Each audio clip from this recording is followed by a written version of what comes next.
तो हेलो मेरे प्यारे बच्चों, कैसे हैं आप सब? उम्मीद है सब बढ़िया होंगे, है ना। बच्चों हम पढ़ क्या रहे थे? हम पढ़ रहे थे क्लास 12 और बेटा क्लास 12 का ये है हमारे पास हैंड आउट। ये हैंड आउट क्या है सर? देखो, हैंड आउट बात करें बच्चों तो आपके क्लास 12 के बोर्ड एग्जाम के लिए हमने एक क्वेश्चन बैंक तैयार किया हुआ है। और ये क्वेश्चन बैंक आपके बोर्ड एग्जाम के लिए प्रीवियस ईयर क्वेश्चन के काफी एनालिसिस करने के बाद आपके लिए बनाया गया है। ठीक है, ये क्लास 12 का जो केमिस्ट्री का एग्जाम होगा, ठीक है, उसमें प्रत्येक सब्जेक्ट के लिए हमने ये क्वेश्चन बैंक तैयार किया हुआ है। अभी जो मैं आपको पढ़ा रहा हूं वो है क्लास 12 के केमिस्ट्री का यूनिट नंबर 6 चैप्टर का, जिसका नाम है hello alkane and hello arenes. ठीक है, ये हेलो अल्केन और हेलो एरीन्स को समझाने के लिए हमने टोटल यहाँ पे 35 क्वेश्चन का एक बेस्ट कलेक्शन बनाया हुआ है क्वेश्चन का। और ये सारे के सारे क्वेश्चन कहीं ना कहीं पीवाईक्यू हैं, प्रीवियस ईयर क्वेश्चन है 2025, 24, 23 में हुए हुए एग्जाम का। साथ ही साथ सैंपल क्वेश्चन पेपर से लिया गया क्वेश्चन है ये। उसके बाद पर यहाँ पे ऑब्जेक्टिव टाइप क्वेश्चन हमने 14 लिया हुआ है, वेरी शॉर्ट 8 लिया हुआ है, 9 शॉर्ट लिया हुआ है, 2 केस बेस्ड लिया हुआ है और 2 लॉन्ग लिया हुआ है। यानी कि टोटल 35 क्वेश्चन की संख्या यहाँ पे है। ठीक है, जिसमें से लेक्चर नंबर 1 में हमने आपको कवर करवाया था 14 ऑब्जेक्टिव क्वेश्चन। लेक्चर नंबर 2 में आपको हमने करवा दिया है वेरी शॉर्ट और शॉर्ट। अभी लेक्चर नंबर 3 आने वाला है, जिसके अंदर पढ़ा रहे हैं, जिसके अंदर हम डिस्कस करेंगे केस बेस्ड क्वेश्चन और लॉन्ग आंसर टाइप क्वेश्चन। देखो यहाँ पे जितने भी तरह का क्वेश्चन हम आपसे डिस्कस करते हैं ये सब कहीं ना कहीं प्रीवियस ईयर में पूछा गया क्वेश्चन है, काफी इंपॉर्टेंट क्वेश्चन है। अगर आप इस तरह के क्वेश्चन को करके जाते हो तो बोर्ड एग्जाम में तुम कंफ्यूज नहीं रहोगे कि इस तरह के क्वेश्चन को लिखना कैसे। देखो, कोई भी चीज बोलते हैं ना, प्रैक्टिस मेक परफेक्ट। जितना ज्यादा तुम क्वेश्चन प्रैक्टिस करोगे तुम उतना ही ज्यादा परफेक्ट होते चले जाओगे, एग्जाम उतना ही बेस्ट तरीके से लिख पाओगे। क्योंकि देखो, एग्जाम तुम एक ही बार लिख सकते हो, प्रैक्टिस तुम कई बार कर सकते हो। तो जितना बार प्रैक्टिस करोगे उतना बेस्ट तुम हो जाओगे, जितना बेस्ट तुम होगे उतना ही अच्छा मार्क्स आएगा। इसलिए जितने क्वेश्चन अभी मैं बता रहा हूं उसको ध्यान से समझो, लिखो, याद करो, प्रैक्टिस करो। ठीक है, अभी टाइम है क्योंकि एग्जाम हमारे 17 फरवरी को है। और ये वीडियो मैं रिकॉर्ड जो कर रहा हूँ आज आई होप 20 दिसंबर है, यानी कि 2-4 दिन में आपको मिल जाएगा। ठीक है, तो सही से पढ़ो, कोई दिक्कत नहीं होगा। ठीक है, चलो केस बेस्ड क्वेश्चन जो है पूरे 4 मार्क्स का एक क्वेश्चन पूछता है। ठीक है, पूरे एक क्वेश्चन कितना 4 मार्क्स का पूछता है। चलो आगे देखते हैं सर। सबसे पहले बोलता है कि read the passage and answer the question of the following. बोलता है इस पैसेज को पढ़ो और जो जो क्वेश्चन यहाँ पे दिया हुआ है उसके आंसर को दो। बेटा ये क्वेश्चन जो है 2025 में पूछा गया क्वेश्चन है। क्वेश्चन क्या कहता है? कहता है alkyl halide are versatile compound. Alkyl halide एक वर्साटाइल कंपाउंड, वर्साटाइल का मतलब बहुमुखी, एक से ज्यादा तरह से ये रिएक्शन कर सकता है। बोलता है versatile compound that undergo substitution reaction, जो विस्थापन अभिक्रिया में चला जाता है। इन एन एक्वस मीडियम, है ना, जलीय अवस्था में alkyl halide predominantly follows SN1 mechanism और SN2 मैकेनिज्म। ये SN1 और SN2 मैकेनिज्म को फॉलो करता है depending on the nature of alkyl group. और ये सब का सब अल्काइल ग्रुप के नेचर पे निर्भर करता है। बोलता है tertiary alkyl halide favour SN1 mechanism. Tertiary alkyl halide किसको फेवर करता है सर? ये SN1 मैकेनिज्म को फॉलो करता है ड्यू टू कार्बोकटायन स्टेबिलिटी।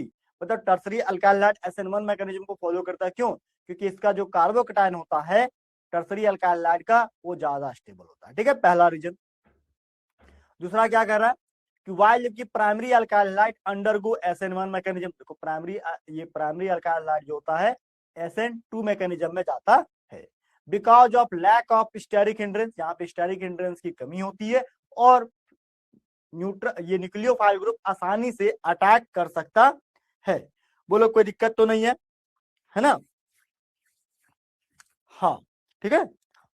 आगे बात करें सर, बोलता है ड्यू टू, अब बोलता है steric hindrance the nature of nucleophile and solvent also influence the mechanism of the reaction. बोलता है कई बार न्यूक्लियोफाइल या कई बार हम लोग सॉल्वेंट यूज करते हैं, जैसे वाटर हो गया, जैसे ईथर हो गया, जैसे डायमिथाइल ऑक्सीम हो गया, ठीक है, DMSO जिसको बोलते हैं। जैसे कई सारे चीज है जो इस रिएक्शन को क्या करते, इन्फ्लुएंस करते हैं। ठीक है, बात समझ रहे? तो ये सारा पॉइंट यहाँ पे पैसेज में लिखा हुआ है। ये क्वेश्चन 2025 में पूछा गया है, यानी कि ये पैसेज काफी इंपॉर्टेंट है। इसे क्वेश्चन क्या बना रहा है, देखो सबसे पहला क्वेश्चन होता है विच मैकेनिज्म SN1 या SN2 favour the tertiary alkyl halide. देखो सबसे पहले यहाँ पे रीजन लिखा हुआ था कि टर्सरी अल्काइल हैलाइड जो है ये SN1 मैकेनिज्म को फॉलो करता है। क्यों? क्योंकि ये स्टेबल कार्बोकटाइल बनाता है। यहाँ पे ऐसे लिखोगे क्या, tertiary alkyl halide favour SN1 mechanism due to carbocation stability. एक लाइन में इसका आंसर निकल गया यहीं से, ठीक है। हाँ, आगे बोलता है क्या कि how does nature of solvent affect this substitution reaction, explain with an example. देखो यहाँ पे जो होता है सॉल्वेंट, दो तरह का सॉल्वेंट होता है, एक पोलर प्रोटिक, एक पोलर एप्रोटिक। पोलर प्रोटिक का मतलब जो H+ आयन देता हो, पोलर प्रोटिक का मतलब जो है H+ आयन दे देता हो, ठीक है। हाँ, जैसे H2O, ठीक है, H2O, NaOH, ठीक है, अल्कोहलिक मीडियम KOH, ठीक है, ये सब। वहीं नन प्रोटिक का मतलब जो प्रोटॉन नहीं देता, जैसे ईथर, DMSO, ठीक है, तो वह सब यहाँ पे उसको भी बताएंगे एग्जाम्पल में, ठीक है, देखना अभी। आगे बात करेगी why do primary alkyl halide prefer SN2 mechanism.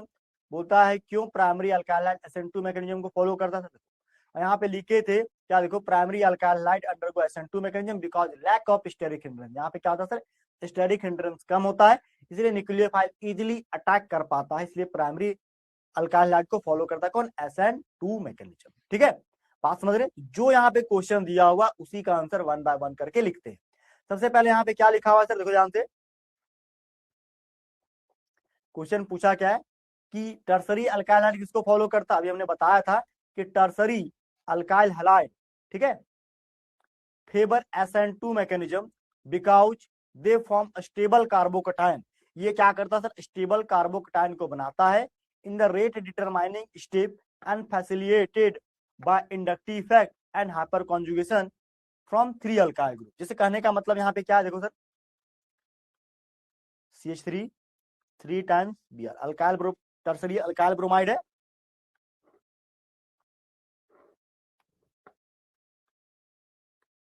CBr, ठीक है।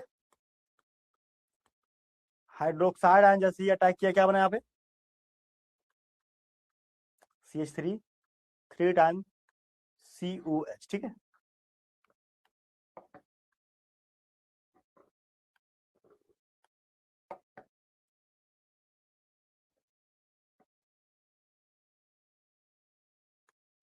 ठीक है, प्लस क्या, प्लस ब्रोमाइड आयन, ठीक है। मैकेनिज्म,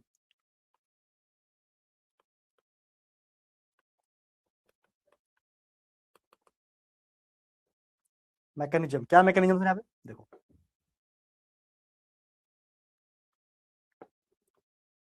CH3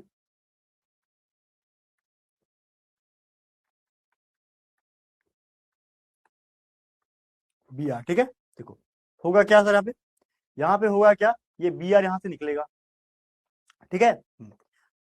देखो बनेगा क्या यहाँ पे,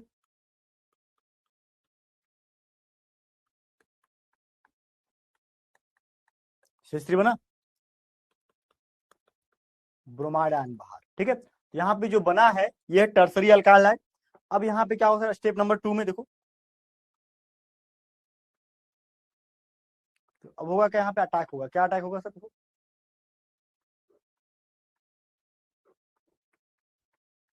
एक कार्बोकेटायन बना, अब यहाँ पे जो OH ग्रुप है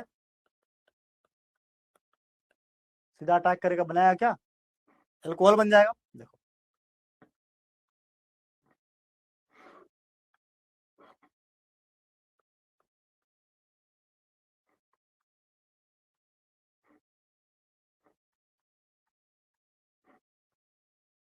ठीक, क्लियर है,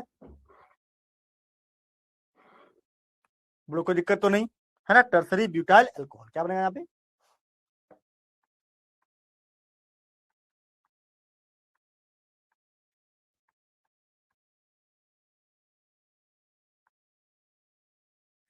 ये बन गया, ठीक है। और यही क्या है, SN1 मैकेनिज्म, क्या सर, SN1 मैकेनिज्म, ठीक है, क्लियर है। आगे बढ़े सर, आगे देखो सर, आगे क्या बोलता है, आगे यहाँ पे बोला था कि SN1 मैकेनिज्म बोलता है how does nature of solvent, solvent कैसे यहाँ पे यूज करते हैं, SN1 और SN2। तो ये बहुत ही इंपॉर्टेंट टॉपिक दिया हुआ है और बहुत ही इंपॉर्टेंट रिएक्शन लिखे। ये जो टॉपिक दिख रहा है ना, मेरा एक बार इंटरव्यू हुआ था एग्जाम में, वहां पे पूछा था कि SN1 और SN2 मैकेनिज्म होता है, वहां पे जो सॉल्वेंट यूज करते हैं वो किस टाइप का होता है। तो उस समय मेरे दिमाग से स्लिप कर गया था। ये बहुत पहले का है, जब मैं स्टार्टिंग में 12th जैसे पास किया था, वैसे ही छोटा सा कोचिंग में दे दिया, चला गया था इंटरव्यू। ठीक है, क्योंकि मैं पढ़ाता था, थोड़ा सा दिक्कत थी, तो मैं पढ़ाना 12th के बाद से स्टार्ट कर दिया था, ग्रेजुएशन में आते ही। ठीक है, देखो वहां पे क्या था, यहाँ पे कि polar protic solvent favour SN1 mechanism. SN1 mechanism को कौन फॉलो करते थे? पोलर प्रोटिक सॉल्वेंट, मतलब वैसा सॉल्वेंट जो H प्लस आयन को क्या आसानी से दे दे। ठीक है, because they stabilise the carbocation. अब ये पोलर प्रोटिक सॉल्वेंट कार्बोकेटाइन को लंबे समय तक स्टेबलाइज करते हैं। And leaving group from example, leaving group क्या होता है, यहाँ पे निकल जाता है। ठीक है, leaving group for example water, water एक बेस्ट पोलर प्रोटिक सॉल्वेंट है। एल्कोहल एक बेस्ट पोलर प्रोटिक सॉल्वेंट है। Tertiary alkyl halide react by SN1 mechanism. Polar aprotic solvent like, जैसे पोलर एप्रोटिक सॉल्वेंट को यहाँ पे जानते हैं। एप्रोटिक का मतलब इसमें जो H प्लस आयन नहीं देता, जैसे DMSO डाई मिथाइल सल्फोना सल्फो ऑक्साइम। ठीक है, सल्फोनामाइड ऑक्साइम। और एसीटोन CH3COCH3 या ड्राइथर। ठीक है, फेवर SN2 मैकेनिज्म। ये सब क्या करते हैं, SN2 मैकेनिज्म को फेवर करते हैं, because they do not stabilise the nucleophile. ये सब न्यूक्लियोफाइल को स्टेबलाइज नहीं करते हैं। यहाँ पे न्यूक्लियोफाइल क्या करता है, एक ट्रांजिशन स्टेट में अटैक करता है, and allowing to attack the electrophile directly. ये इलेक्ट्रोफाइल पे डायरेक्टली अटैक कर देता है। ठीक है, तोड़ के अटैक नहीं करता, ये डायरेक्टली अटैक करता है। कौन? SN1 SN2 मैकेनिज्म में। ठीक है, जहां पे प्राइमरी अल्काइल हैलाइड रिएक्शन में पार्टिसिपेट करता है। ठीक है, जैसे यहाँ पे बात करें सर प्राइमरी अल्काइल हैलाइड का, जैसे ध्यान से देखो क्या,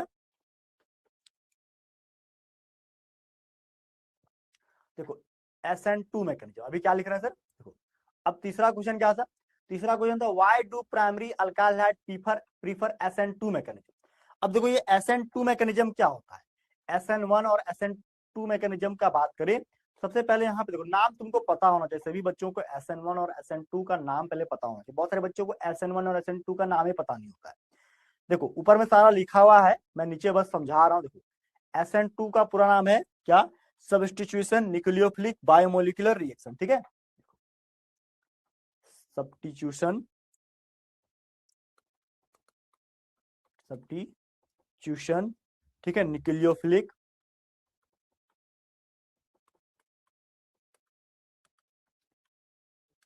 बायो मॉलिक्यूलर रिएक्शन। ठीक है,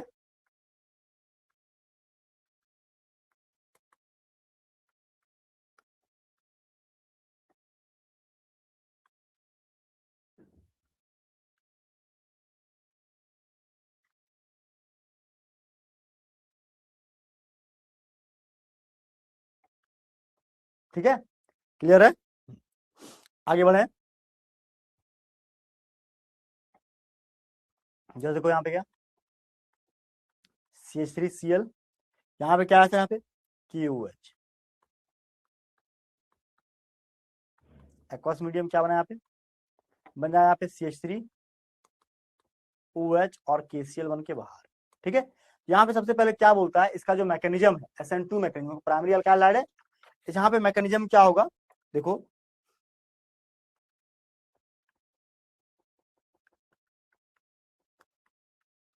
ये KOH टूटेगा,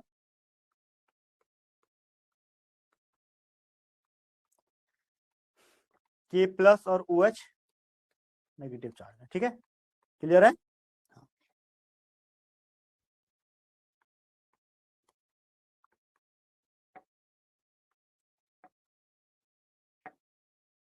H H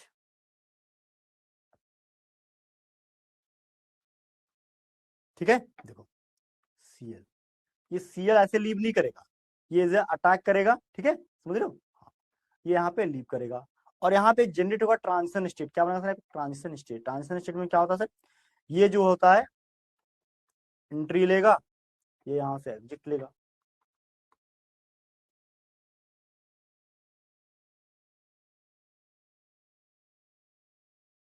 ठीक है।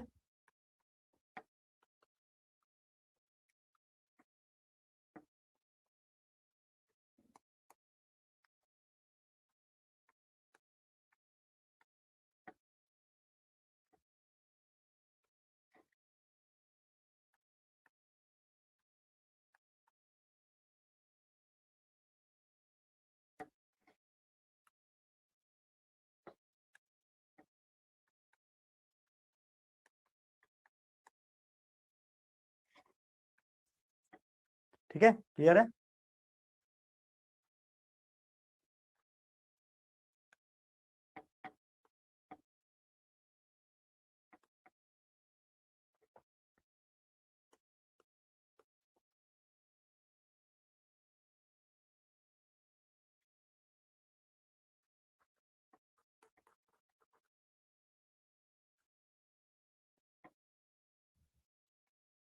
ठीक है, देखो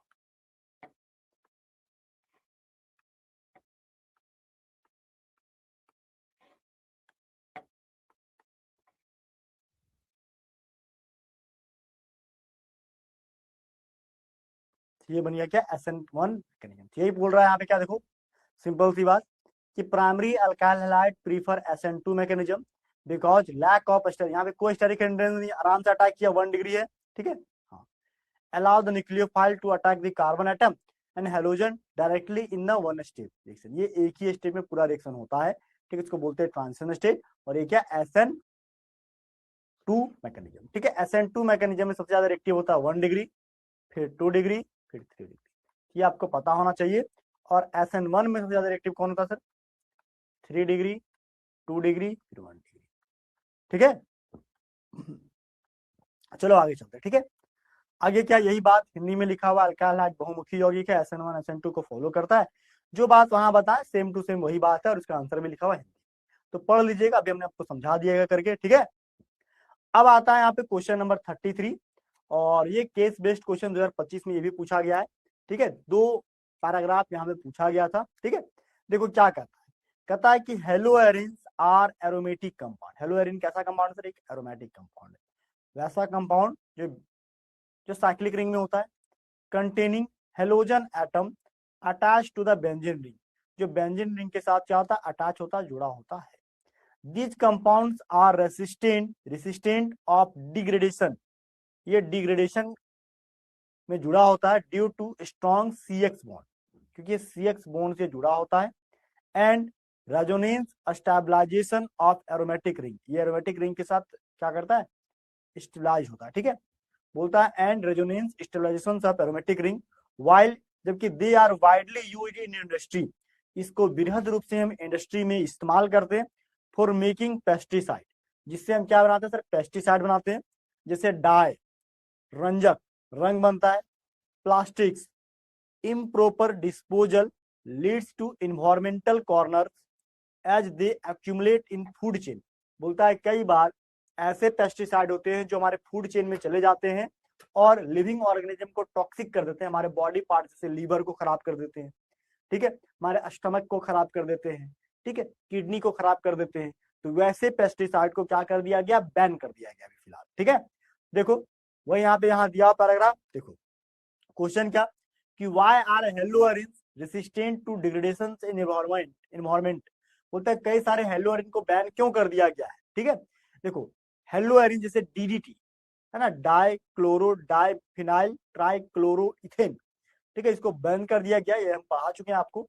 ठीक है, क्योंकि ये क्या करता है, फूड चेन में चला जाता है और वहां पे एक्यूमुलेट हो जाता है। जैसे फूड चेन में कैसे, जैसे हम लोग पेस्टिसाइड के रूप में इसको खेत में डाल दिए, खेत में पानी पड़ा, पानी एक खेत से बह करके दूसरे खेत में गया, दूसरे से तीसरे खेत में चला गया, ये चला गया मछली में, या फिर ये धान के खेत में रहा, इसे धान पोषक तत्व के रूप में यूज किया और ये धान में चला आया।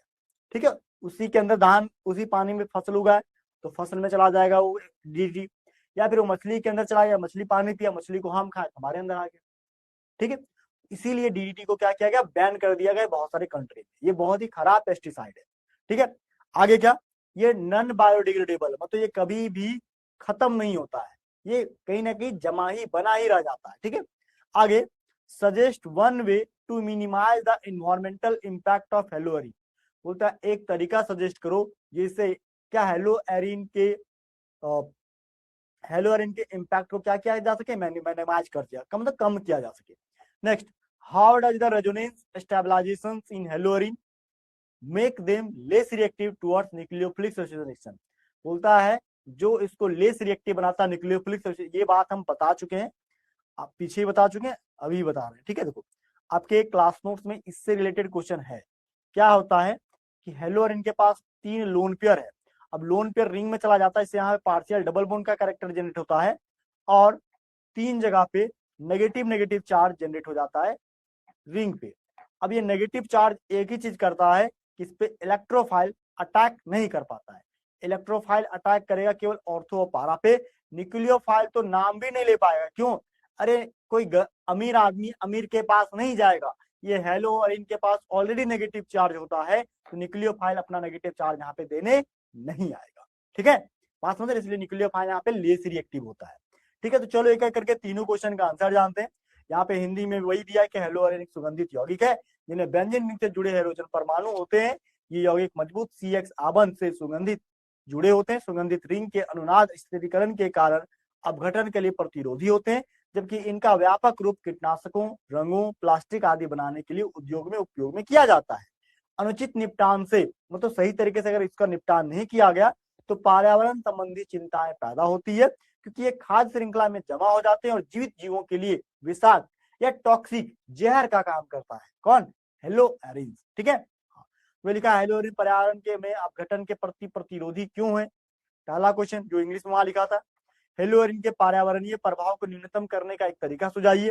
क्या हेलो एरिन में अनुनाद स्थिरीकरण उन्हें नाभिकरागी प्रतिस्थापन के प्रतिक्रम अभिक्रियाशील कैसे होते हैं। अभी हमने बताया कि बेंजीन रिंग पे क्या 3 नेगेटिव चार्ज होता है लोन पेयर के कारण, जिसके कारण कार्बन और क्लोरीन के बीच पार्शियल डबल बॉन्ड कैरेक्टर आ जाता है, जिसको न्यूक्लियोफाइल डायरेक्टली हटा नहीं सकता है। ठीक है, हाँ वही देखो सबसे पहला यहाँ पे जो पहला क्वेश्चन था क्या, देखो अंग्रेजी वाला कि why hello Erin resistant degradation in environment. ठीक है, देखो वही लिखा है कि यहाँ पे लिखा haloarenes are resistant to degradation because of partial double bond character in CX bond due to resonance making the bond strong and difficult to break.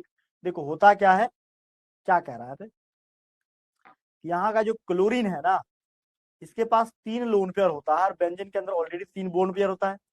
ठीक है, अब देखो ये जैसे ही नीचे आता है यहाँ पे क्या करता है, ये पार्शियल डबल बॉन्ड का कैरेक्टर जनरेट कर देता है। ठीक है, देखो ये dot dot dot Cl Cl Cl यहाँ पॉजिटिव चार्ज। अब जिससे क्या हुआ, ये बॉन्ड आगे शिफ्ट हुआ, यहाँ नेगेटिव या यहाँ नेगेटिव या यहाँ नेगेटिव, ऐसे ही ये चलते रहेगा। ठीक है, समझ रहे हैं। हाँ, तो इसके कारण यहाँ पे क्या न्यूक्लियोफाइल आसानी से अटैक नहीं कर पाता है, न्यूक्लियोफाइल आसानी से अटैक नहीं कर पाता है। अब न्यूक्लियोफाइल यहाँ अटैक नहीं करेगा तो ये डिफिकल्ट हो जाएगा। वही बोलता है haloarene are resistant to degradation because of partial double bond character के कारण इसको डिग्रेड करना, क्लोरीन बेंजीन रिंग से क्लोरीन को तोड़ना बहुत मुश्किल काम है, क्योंकि ये डबल बॉन्ड के कैरेक्टर में है। ठीक है, समझ रहे, इसलिए इसको डिग्रेड करना, इसको क्षय करना बहुत नुकसान, मतलब आसान नहीं। Due to resonance making bond strong and difficult to break, इसको तोड़ना बहुत मुश्किल काम है। ठीक है, दूसरा क्या, दूसरा पूछा हुआ है कि हेलो एरिन के पर्यावरणीय प्रभाव को न्यूनतम कैसे, मिनिमाइज कैसे किया जा सकता है। देखो बोलता है क्या, बैन करके सीधा बोलता है to minimise environmental impact regulated disposal and development of biodegradable. बोलता है क्या, इन्वायरमेंटल इंपैक्ट को करने के लिए रेगुलेट करना पड़ेगा, नियमित रूप से डिस्पोजल को कम करना पड़ेगा। Development of biodegradable alternatives to haloarenes can be adopted. Haloarenes के जगह पे कई सारे अन्य पदार्थ को अडॉप्ट करना पड़ेगा जो बायोडिग्रेडेबल मतलब अपने प्राकृतिक में अपने आप क्षय हो जाए, समाप्त हो जाए। ठीक है, फॉर इंस्टेंस अभी के लिए है ना, हाल ही में avoiding the use of persistent pesticide, एक प्रिसिस्टेंट पेस्टिसाइड था जिसका यूज करना बैन कर दिया गया है, like DDT, and replacing them with eco friendly option, और इसके जगह पे कई सारे इको फ्रेंडली ऑप्शन को लाया गया है। ठीक है, हाँ DDT डाइक्लोरो डाइफिनाइल ट्राइक्लोरोइथेन, इसका नाम इसका स्ट्रक्चर आपको नोट में बताया है, वहां से खोलो लिखो याद करो। ठीक है, आगे तीसरा क्वेश्चन क्या था सर, तीसरा क्वेश्चन यहाँ था कि ये न्यूक्लियोफाइल के प्रति अटैक क्यों नहीं करता, इसका रीजन तो अभी बता दिए। फिर से देखो, बोलता in haloarene resonance effect delocalize the lone pair of electron on the halogen atom into the aromatic ring and strengthening the CX bond. This partial double bond character makes nucleophile substitution reaction less likely to occur. देखो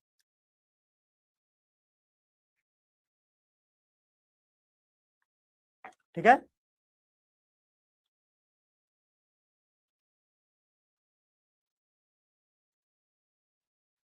clear है। जैसे ये bond नीचे आया क्या होगा यहाँ पे, जैसे ही यहाँ आया यहाँ पे क्या बनेगा, पॉजिटिव चार्ज। ठीक है, यहाँ नेगेटिव चार्ज, यहाँ पे डबल बॉन्ड कैरेक्टर। ठीक है, यहाँ पे नेगेटिव चार्ज, तो ये डबल बॉन्ड कैरेक्टर बना लेगा। अब यहाँ पे क्या, अगर कोई भी न्यूक्लियोफाइल आएगा तो आसानी से इसको हटा नहीं सकता। क्यों कि ये डबल बॉन्ड कैरेक्टर में होता है। In haloarene resonance effect delocalize the lone pair of electron on the halogen atom into the aromatic ring, strengthening the CX bond. This partial double bond character makes nucleophilic substitution reaction less likely to occur. बोलता है यहाँ पे कि this partial double bond character, ये partial double bond जो है character का, makes nucleophilic substitution reaction, ये न्यूक्लियोफिलिक सब्स्टिट्यूशन रिएक्शन को बनाता है लेस लाइकली टू अकर, ये बहुत कम प्राप्त होता है। ठीक है, न्यूक्लियोफिलिक सब्स्टिट्यूशन रिएक्शन क्या होता है, बहुत लेस, मतलब ना के बराबर प्राप्त होगा, क्योंकि ये ऑलरेडी नेगेटिव है। नेगेटिव रिंग पे अटैक नहीं करता है। ठीक है, नेगेटिव पॉजिटिव रिंग पे अटैक करता है। तो यहाँ पे क्या, न्यूक्लियोफाइल नहीं अटैक करेगा, यहाँ पे अटैक करेगा भी तो इलेक्ट्रोफाइल ही केवल अटैक करता है। ठीक है, ये बात का ध्यान रखा, इसको क्लास नोट्स में बताया, पीछे ही बताया। चलो आगे, हिंदी में दिया, इसको पढ़ लीजिएगा। आगे था लॉन्ग आंसर टाइप क्वेश्चन। यहाँ पे एक क्वेश्चन होता है 5 मार्क्स का, कितना सर, 5 मार्क्स का होता है। ध्यान से पढ़ो, ये क्वेश्चन क्या कहता है सर, कहता है यहाँ पे identify ABCD in the following reaction. सबसे पहला यहाँ पे ये रिएक्शन क्या कहता है सर, देखो इस रिएक्शन को लिखो, CH2 double bond CH2। Reaction किससे कराना है सर, Br2 के साथ CCl4 के प्रेजेंस में।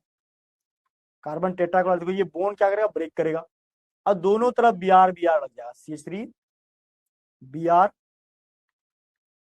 CH2 Br। ठीक है, अब आगे क्या है सर, अब आगे यहाँ पे अल्कोहलिक KOH जब लगाओगे, देखो अल्कोहलिक KOH क्या, KOH क्या करता है, देखो ये एक प्रोडक्ट है A,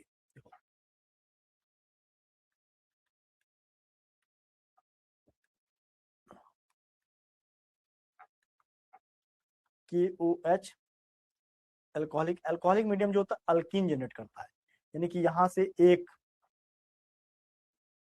Br और एक H। देखो मैंने क्या, देखो यहाँ पे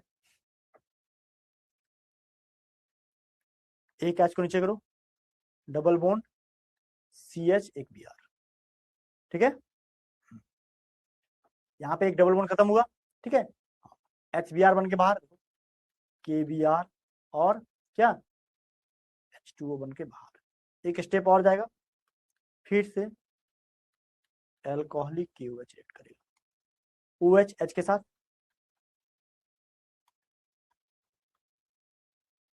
फिर से क्या होगा यहाँ पे CH ट्रिपल बॉन्ड CH, यही हमारा बनेगा। ठीक है, ये प्रोडक्ट है A और ये प्रोडक्ट B।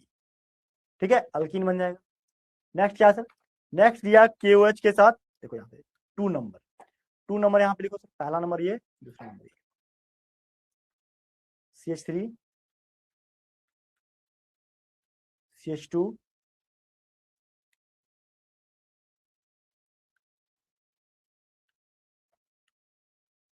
Br CH3। ठीक है,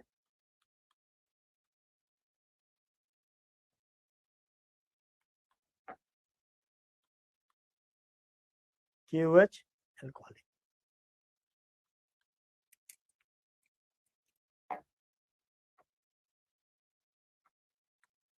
देखो ये अल्कोहलिक क्या हुआ, इसको अल्कीन बना देगा, CH3 CH double bond CH2, एक KBr बनेगा प्लस H2O बनेगा। ठीक है, अब दूसरा बार क्या है, दूसरा बार यहाँ पे दिया हुआ ए प्रोडक्ट है C। ठीक है, प्रोडक्ट क्या हुआ यहाँ पे C। डी क्या हुआ सर, डी बोला है HBr और पेरोक्साइड,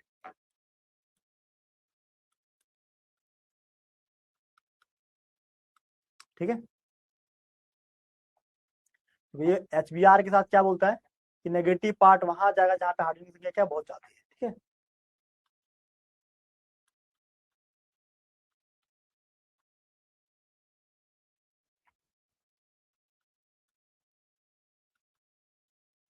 ब्रोमोप्रोपेन,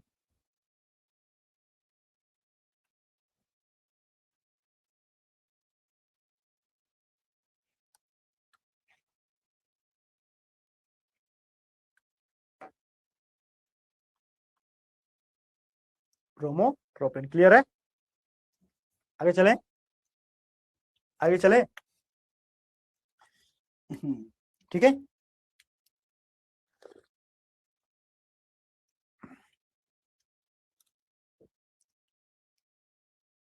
क्लियर है?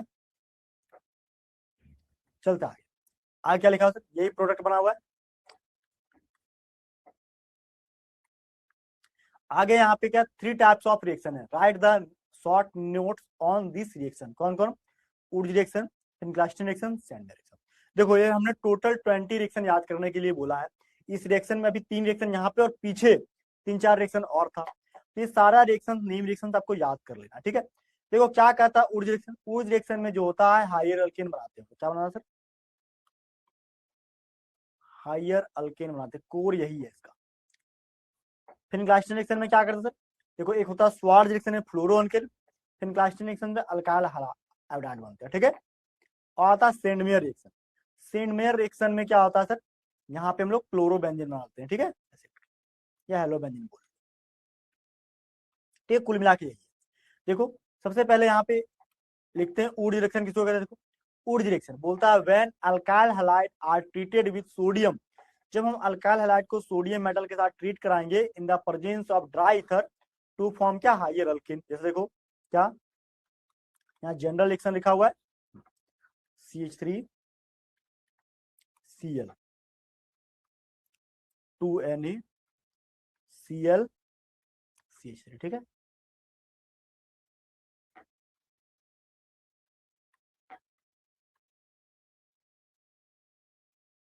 और ड्राई ईथर क्या बनेगा फिर? आप यहाँ बनेगा कुछ ऐसे, देखो CH3 ठीक है, बनेगा क्या? CH3 बनने के बाद यहाँ बनेगा 2NaCl। क्लियर है? आगे बढ़े। ये बन गया क्या? इथेन।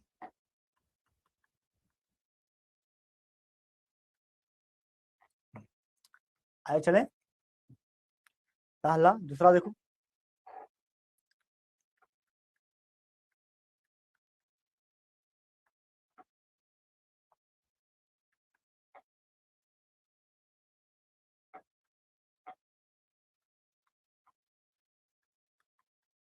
देखो यहाँ पे क्या सेम अल्काइल ग्रुप के साथ ये रिएक्ट करता है डाइथर के प्रेजेंस में।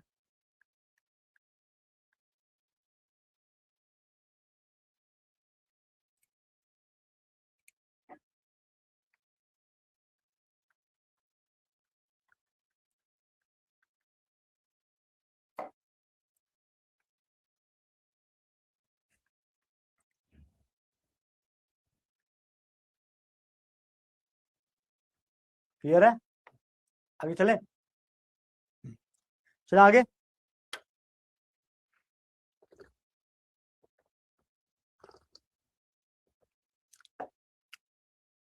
क्लियर है?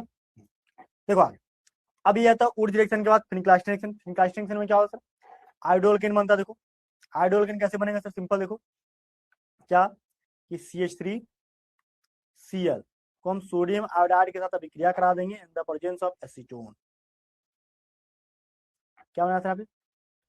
CH3 और I बन जाएगा प्लस NaCl बन के बाहर हो जाएगा। ये बन गया आयोडोल्केन। बोलता है it is the halogen exchange reaction in which when alkyl bromide या chloride are react with sodium iodide in the presence of acetone resulting in the formation of iodoalkane. ये क्या बना देगा? आयोडोल्केन बना देगा। और इस रिएक्शन को क्या बोलेंगे सर? Finkelstein reaction. एकदम BBI रिएक्शन है, लिख लो।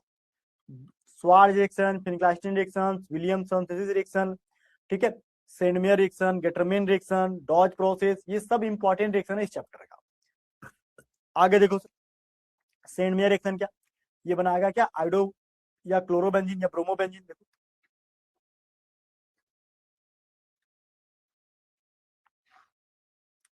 बोलता है यहाँ पे क्या, सेंडमियर रिएक्शन में कि एराइल डाइजोनियम साल्ट या haloalkanes and haloalkanes, बोलता है aryl diazonium salt and haloalkanes, aryl diazonium salt hello and hello alkanes when treated with HCl or HBr in the presence of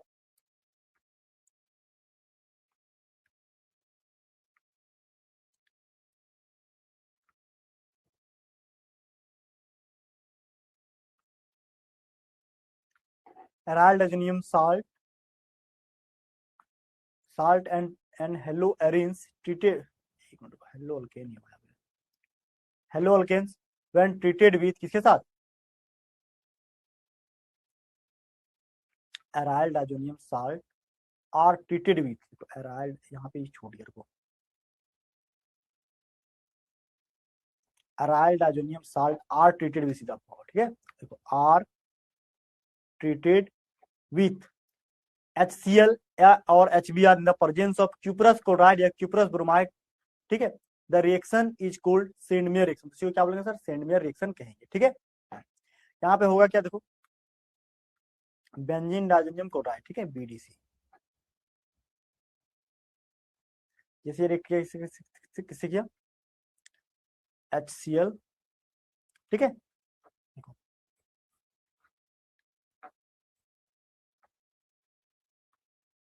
HCl और CO2 Cl2 क्या बना यहाँ पे,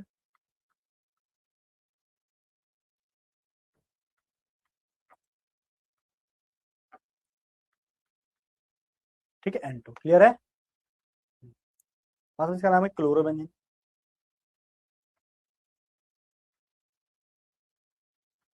ठीक, clear है। ये सेंडमियर रिएक्शन, सेंडमियर रिएक्शन में क्लोरोबेंजीन ब्रोमोबेंजीन आयोडोबेंजीन बन जाता है क्या, बेंजीन डाइजोनियम क्लोराइड से, ठीक है। यही बात हमने हिंदी में भी लिखा, ऊर्जा रिएक्शन में क्या कि अल्काइल हाइड्रेट करेगा सोडियम मेटल के साथ, ड्राई हाइड्रोजन अल्केन बनेगा, उसको ऊर्जा रिएक्शन कहेंगे हिंदी में।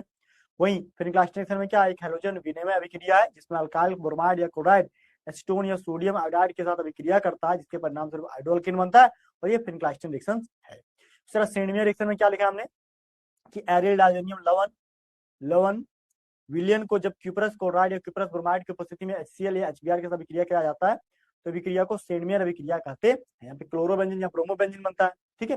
तो यहाँ पे ये सारा रिएक्शन हमने लिख दिया हुआ है, ठीक है। देखो कॉपी, देखो हमने एक ही चीज बता रखा है क्या कि कोई भी चैप्टर पढ़ो तो 4 तरीके से पढ़ो। देखो मैं फिर से लिख देता हूँ, सबसे पहला जो कब चीज होना चाहिए वो क्या है, वो है क्लास नोट्स। क्लास नोट्स के बाद दूसरा होना चाहिए आपके पास शॉर्ट नोट्स, शॉर्ट नोट्स के बाद तीसरा होना चाहिए एनसीईआरटी बुक का क्वेश्चन बैंक,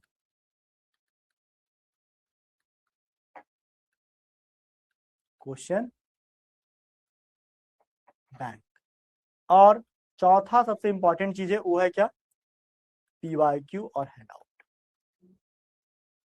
अगर ये 4 जगह से जो बच्चा पढ़ लेगा उसको रिजल्ट होने में कोई दिक्कत नहीं होगा, वो सबसे बेस्ट और सबसे टॉप रिजल्ट लाएगा, ठीक है। चलो इन सभी चीजों को फॉलो करना, रूटीन बना के पढ़ना, अपने दोस्तों के साथ शेयर करना, ठीक है। मिलते हैं इसके बाद नेक्स्ट लेक्चर में, तब तक थैंक यू सो मच, जय हिंद, बाय, हैप्पी लर्निंग।